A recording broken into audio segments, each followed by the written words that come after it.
What's up, everyone? Welcome to the Annie Tunes In podcast. Today's guest is Brianna. She is the owner and founder of Toastique, which is a boutique juice and toast cafe. She has a ton of locations. She was on Forbes 30 under 30, and she's doing an incredible job in growing her business. And it's really, really cool to see. So stay tuned.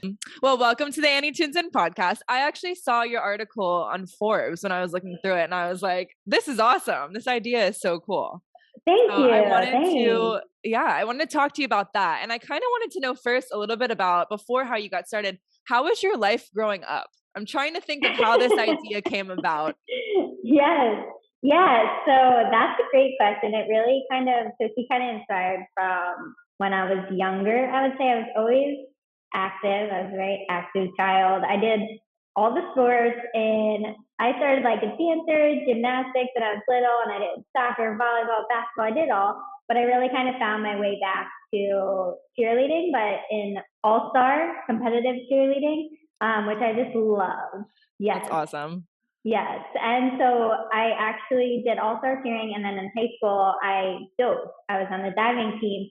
So I go from diving practice right to cheering and always on the go, having practice and competitions and diving meets and things like that. And I always just needed smoothies too, something like quick and easy. And then when I kind of got a little more time, like on my off days, I should say, I always just made everything so beautiful. I even started like a little Instagram account right when Instagram came out.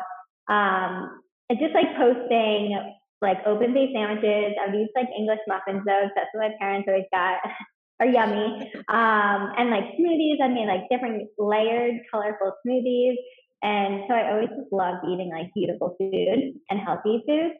And that's always what I was drawn to. So even in high school and then college, I ate the same way. And I would have my like magic bullet that I would make a Yes. really thick smoothie in and then just like dump granola and peanut butter and fruit on top and take it with me. And the toast and everything like that. So it's truly just like how I love eating. And that's really something I wanted to create specifically in the DC area, but I thought there could be more of it too. Isn't it so funny to say when Instagram started? It's like I know.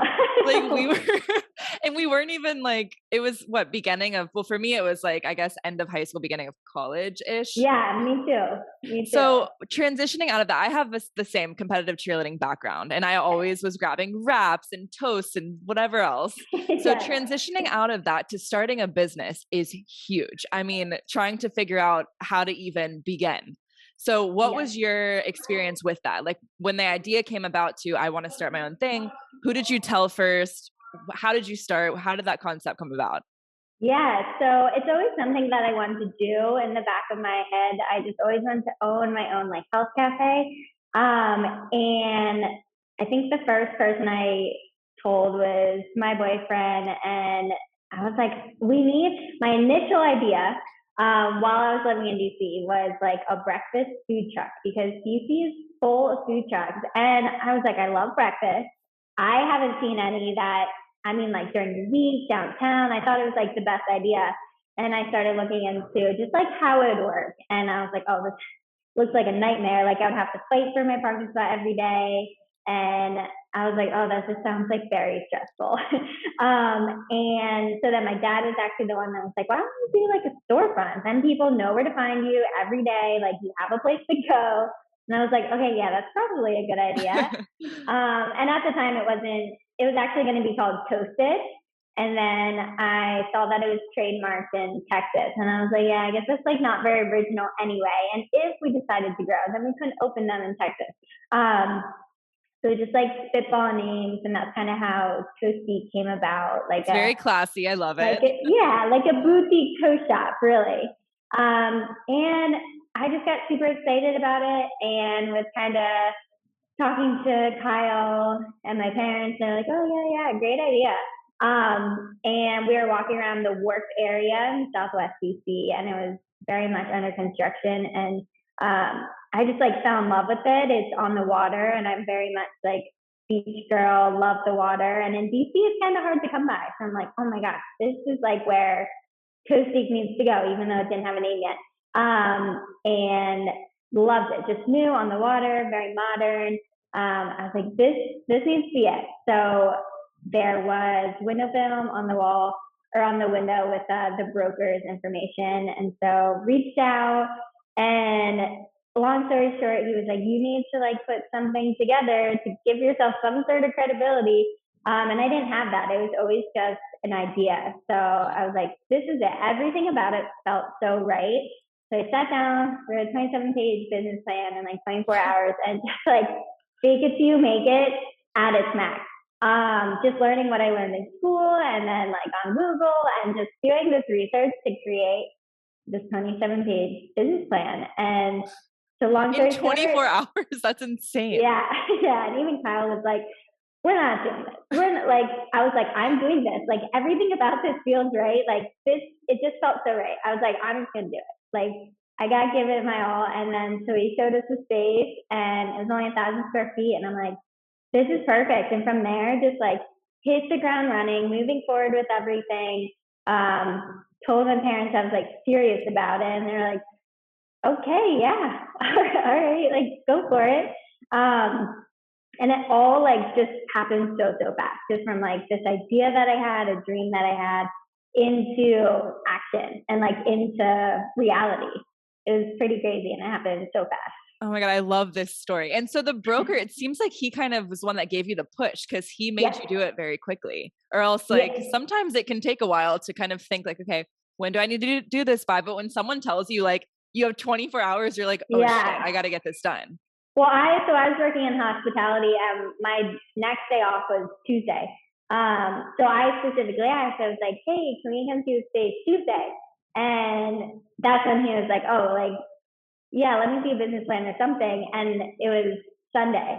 So I kind of like put myself on that timeline, kind of not realizing, but I was like, okay, gotta get this done by Tuesday, and So made it work. that's so amazing. So when creating a business plan, are they asking for like your projections for the next like 3 years or so? Is asking so basically it was just like give me something, like he didn't specifically say business plan. Okay. Just nicely was like, before I waste my time, like tell me you're Right. legit. So oh yeah, it was the whole just about the brand and what we were going to serve and the market we were going to serve and why it would do well at this specific location and the team. I was like, luckily we're like successful in the whole space to make a thing work. But I was fresh out of college, so I was an assistant banquet manager. And in my business plan, I'm like food and beverage director. And like my Kyle is in construction and kind of like fluffed up. You know, he's worked in construction forever, so he was the one that had all the connections, but kind of like fluffed up his title. And my brother as well, like all of our partners, we're like, we got this, and this is the team, and we're gonna be operations. And yeah, it was just like everything we could possibly put in there about why and how, and here's the proof. Oh my God, this is amazing. So I love this story. So the biggest thing when I think about starting a business, and a lot of people think about, is like not having enough money. Like they have to raise this Yes, money. They have to figure out like, okay, how can I even make this happen? So yes. what was your plan? How'd you go about that? Because I feel like that's kind of maybe the first struggle in most people's minds.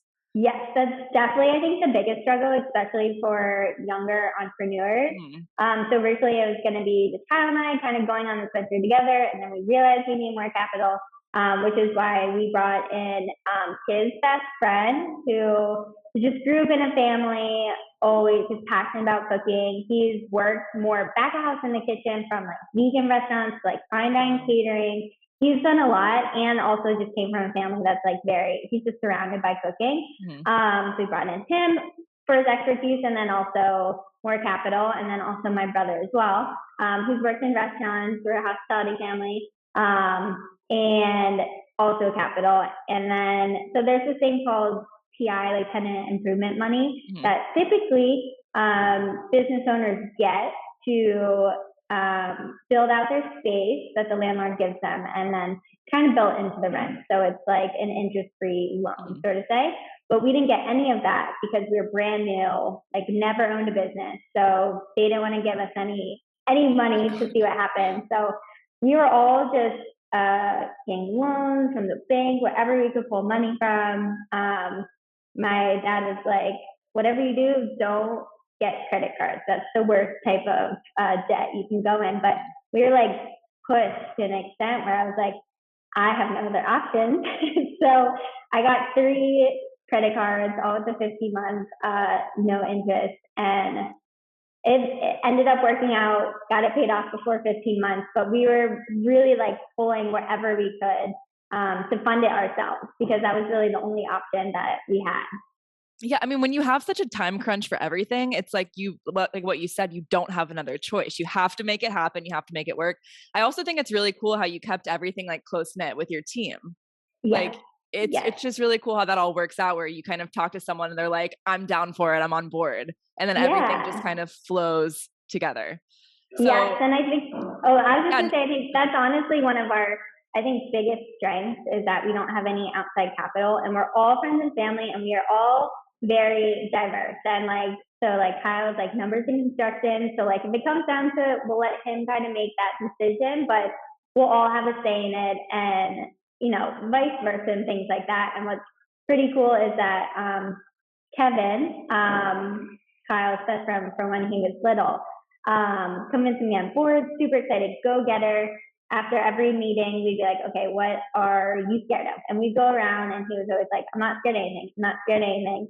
And right in like the 11th hour, he was like, I think we need my mom. And she was a chef. She was a chef in Philly. And that is his mom. So like just passionate. She doesn't even have any professional culinary experience. It's just a passion and really great chef. And so she came down and helped us like with the menu that we had to just what it is today. Like she gave it the chef's kiss on everything. And I think that is so cool is that it is all, we're all friends and family. So we'll just like hash it out if we disagree on something and then make a decision and we'll all support it and move forward. Well, that's what makes a really great brand and business is when you kind of all get along. You have similar, interests and ideas, but you're also diverse. Like what you said, you can throw different points around, say you like or don't like something, and it gives you just kind of a different insight into what different people like, which I think is great. Exactly. So creating this menu, what was the first thing that you thought of? I know you thought of obviously toasts, but was there a specific way that you kind of planned out the menu or how did that go? So my original menu had like 21 different toasts on it, all these combinations I want to do. And I'm like, okay, I know like we're not going to have 20 toasts on here because that's going to be way too overwhelming. But it was basically like listing everything that I wanted and then 2 that are similar, kind of dumbing it down, or not dumbing it down, but like kind of either combining them or making it one or getting rid of one. And then the same thing with like juice and smoothies. And honestly, the hardest part was the juice. I thought that would be the easiest part. And we'd be like, okay, gotta have a beet juice. And then it was almost like a science experiment where we would juice all the produce separate and then do like an ounce of this, 2 ounces of this. And like we were just adding so much beet juice. I'm like, well, this doesn't taste good. Like it was all so important. And like adding for our one juice, we have parsley in it. And it's like something so simple like that creates a whole separate juice. So that definitely took the longest, I think, to really nail all that down. Yeah, that was my next question was how long did it take? It was probably really fun, by the way, to taste test It was everything, so fun. but tasting everything and kind of like finalizing one specific menu. Yeah. How many months did that take? So we would have like these toast workshops, juice workshops, that everyone was working a full-time job. And like in the meantime, before we opened, I was just serving so I could have like some income, but I needed to spend most of my time focusing on Toastique. So like after work on weekdays, we'd have toast workshops or we'd do it on the weekends. And it was just so much trial and error. And we would do it at my brother, now his wife's sister's house, who lives like 30 minutes from here. We would do it at her house one day. And then we would do it at like Kevin's aunt house that lives like an hour away just to get more people involved. We like invited my parents who live in Pennsylvania just to have like different opinions in each little workshop. We were just gathering everyone's feedback. And it was kind of a collaborative way to get the menu where it is now. That's amazing. So when you first opened your storefront, was it kind of just people coming in and being like, oh, what's this? It's a new place. Or did you have to really push the marketing in other ways? Yeah, no. So we actually spent $0 on marketing our very first year. And that really because, well, I guess there's like a couple of reasons, but where we are at the Wharf was a brand new development. So they had their own marketing team where they were like asking us like, okay, when are you opening? Do you have specials? What are you serving? Like they really Oh, wanted our information to push just out to their, whoever's like following them. Um, and our food is also so photogenic that even this, I was running our social media for the first like year and a half, but it was kind of easy, minus thinking of like captions, but like it was easy because 9 out of 10 people would take a photo. So I'd be like, hey, share, like super easy. And it's just like whirlwind. We didn't do any marketing. We didn't have any third parties like Uber Eats or Grubhub or anything. We didn't even have online ordering. And on the weekends, sometimes we won't even answer our phone to take an order over the phone because we're so busy. And I think it was just a mixed match of having the most perfect location. And we opened in July, which is the middle of summer. So just like hit the ground running. yeah. Just a lot of combinations of all the stars were aligned.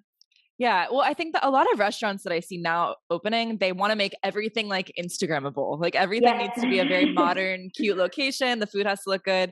And I think that's the best strategy to go about when marketing because everyone wants to share like cute food pictures or a cool like location. So I like the way that you design your stores because you kind of make it like that. It's very classy. Yeah. And was that kind of your idea? Yeah.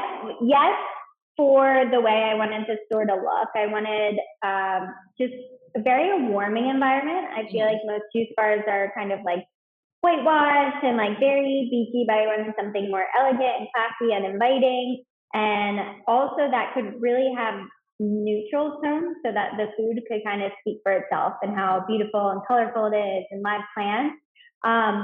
For the marketing side, I wasn't thinking at all about marketing. We were on such a tight budget just to like get the store open that wasn't even our budget, and that might seem so silly.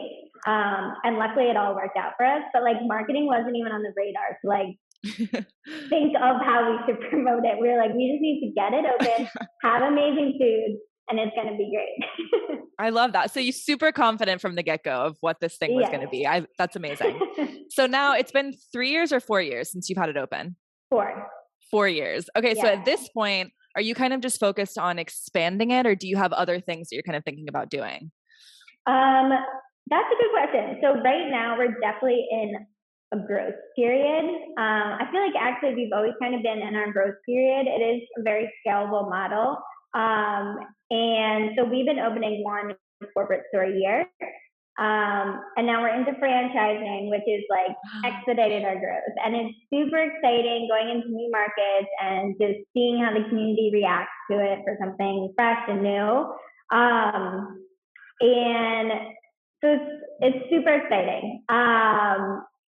We are really focusing on growth, at the same time, with franchising, you're getting new people involved who have new ideas, and we are very like strict on some things. Like our menu that we have, we're like, these are the staples, tried and true. They need to look the same, taste the same. Like this is the menu, but we also know we're a new company. So if you have cool or fun ideas, whether it's for a special food item or just something totally different, we are up to that. So for example, our most recent corporate store that we opened, we added a liquor license to it. So we do mimosas with all our pastisas and a house-made Bloody Marys. So that's something that some franchise owners have asked us. That's something that I've always wanted to try too. So we're trying it out, and that will be like an option to add on to Toastique. And then also our Florida group wanted to try out a vegan ice cream so they can attract more of a later crowd, staying open till 9 or 10. So that store will open the end of next year, or the end of this year. Scott, we're in 2023 already. Yeah, so we're like, okay, if it's on brand, let's try it. Both of them, I feel like are going to be great, but if they don't, that's fine. So we always just want to keep evolving and, trying out new things that make sense too. Yeah, testing. We have to have trial and error, I guess, when you're starting a business and anything. But where is the Florida location opening? It's going to be in Orlando. Ooh, so, I'll have to try it out. I'm not too far. I'm like 2 hours, so. Not too bad for ice cream. Yeah, exactly. Well, but I love that you're doing kind of a true brunch thing with the mimosas and Bloody Marys. I think that'll be really helpful for people to just even stay around longer or have it be kind of like they make reservations, they come in, whatever it is. So Yeah, I love that. exactly. And we Yeah. already do get such a strong brunch crowd, but I think we're just giving like more of a brunch experience on the weekend. And then even there's opportunity for like happy hour because our slower times are like between 3 and 5 after lunch, and most of our stores are open till 7. Mhm. So you can have happy hour, or if you want to like do something special with it, or just give people a place where they can come like work and have a cocktail too if they want. That's amazing. So one thing that I was thinking about is if you, just for any entrepreneurs that don't have a team, it's just them on their own. Do you think you would have been able to make this happen if you didn't have these people behind you? Would you have still been like, no? Okay. No, not a chance. Yeah, if it was just me doing it, I probably would have like moved to a beach and like rented a little shack or something, and like that would be it. But no, I think the team is the most important thing, and I think that's really, I give credit to the team that we have for our success. It would be very, very hard to do it on your own. I totally agree. I mean, that's everyone's struggle is like, how do I get this going if I'm by myself? And the truth of the matter is, a lot of the times you can't. You have to have Yeah, some people behind you that are backing you or helping you, especially when you don't know what you're doing. You're like, where do I go? exactly. I mean, Google exists, but it only can take you so far.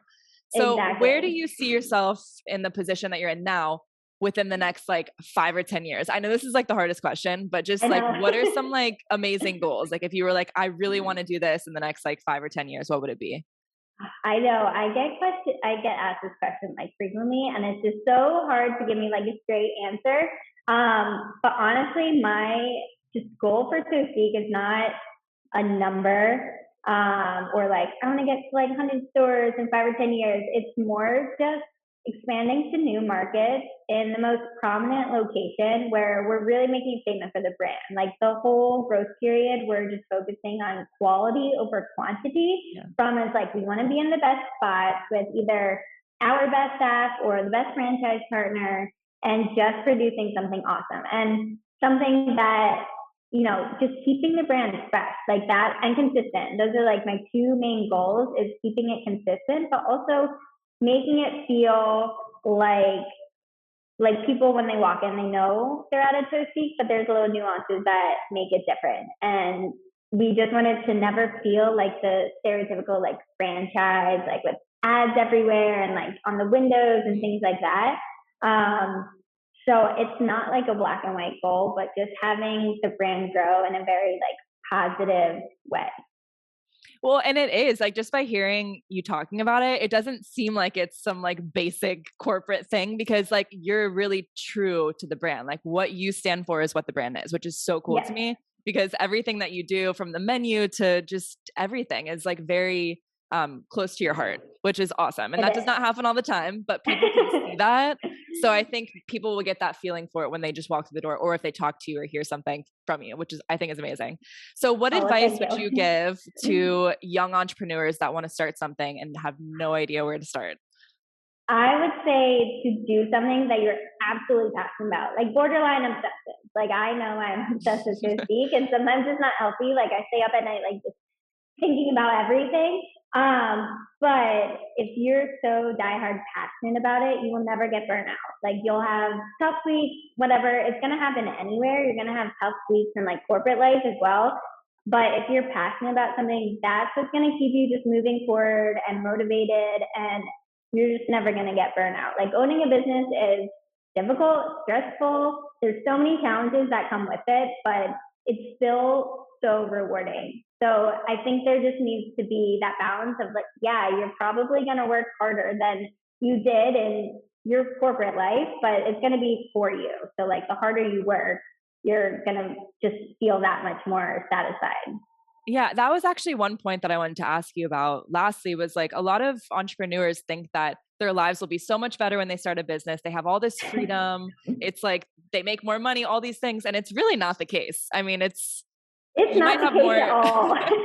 you might have a little more freedom in some ways, but like, what are some of like the downsides to it? Because I think that's one thing that people need to think about. It's not just, Yeah. it's not No, all and positive.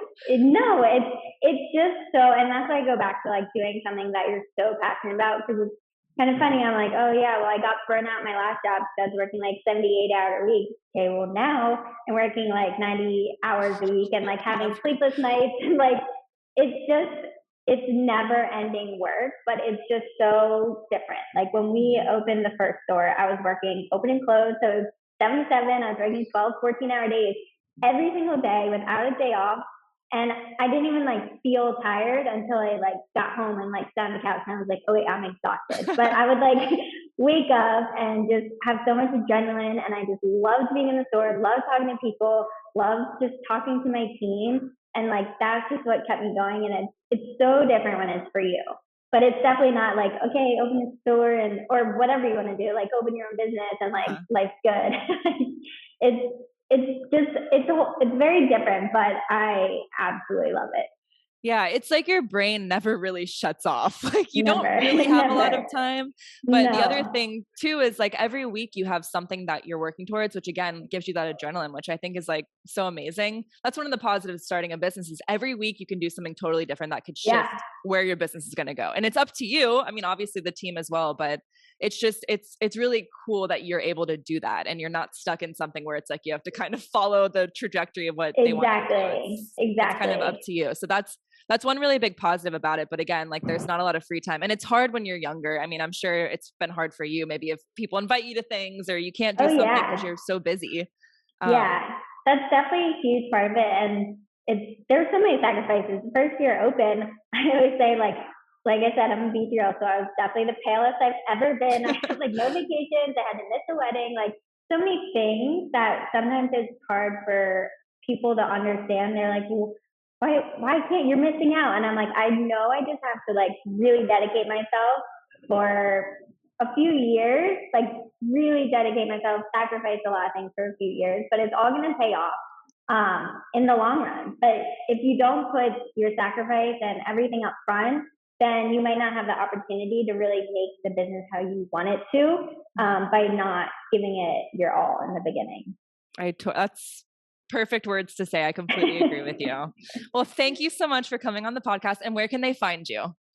So on Toastique, we are just at Toastique on Instagram. That's our best way to follow us. We include all of our locations, updates on there.